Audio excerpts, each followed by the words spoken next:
The other things you're doing, you're spreading 130 units of nitrogen as urea. You're spreading it where? On the surface, cutting it in. All right, now, you're hoping that the distribution is such that it's finding most of those granules, but it's not a given. You don't know that. The one thing that you know that you can guarantee if you make a change is if you put the nitrogen right here, you know that no matter what happens, this corn plant finds nitrogen in a given quantity at a given time during the season. It's not like it's going to get away from it. The roots are far enough over and down, no matter which direction. See, because these roots aren't going out this way. If they were going out in all directions, no matter where we're at, they're going to find that nitrogen. Or if we get plenty of water, that water is going to be pulled into this plant, and that nitrogen that's in that form is coming in. But in the rare event that you don't have it, if it's right here, there's no question. That's what I'm saying. Is if you're looking for things to make some of this go away purposefully and scientifically, commonsensically, you put it there. But it changes your workload. You know, logistically, you wouldn't necessarily have to put it all there. No. I'm just saying put some of it if there. If you put 10 to 15 gallons there, so that you've got somewhere around 30 to 45 units of nitrogen. There are years when you get rainfall with this soil type, you're gonna get as good or better corn as you got here on a half of the total units of nitrogen. That's going to happen. You got time to come back and get things on. You can do whatever, you can still come back over the top with ammonium sulfate or put ammonium sulfate in that urea out early and cut that in half and still put nitrogen here. That way you know it's there, and this won't happen. As consistently, it won't happen. I mean, we see that a lot.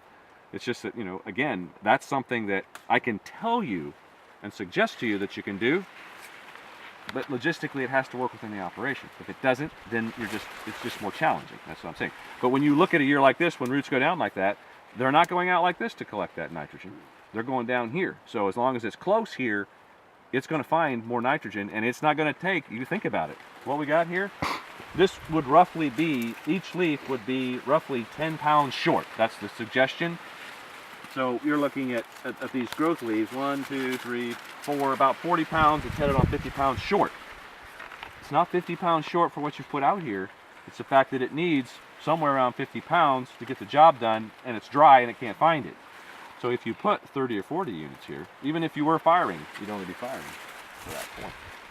That's what I'm saying. See, our nutrient use efficiency and the amount that we're reclaiming is what we're struggling with here, because 130, 140 units of nitrogen is on the high side, what we'd want for 180 bushel corn.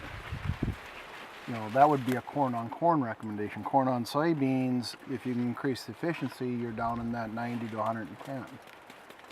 Our efficiencies with the sideband like that, we don't recommend much more than 90. Some guys are at 100 for beside the row like that. So the thing is, you'd want to, look at that. You'd want about 15 gallons would be about the minimum you'd want beside the row. 10 of 28 and 5 of thiazole. Now with that 5 of thiazole, we're doing some of those other things. Underneath. Now you can also work with, now the logistics get harder, but if you want 10 of 28, 5 of thiazole, and 5 of 1034, we have that capability too. Now it's just how do we start managing this to be able to do it. And the guys, even big farmers like Sandus's, just went out, they sold the planter they had, they bought a different planter, set up a John Deere planter with openers, and bought a semi-truck and got it tendered up, and that's what they did. And boy, you couldn't talk them to go back to spread and dry fertilizer for nothing now.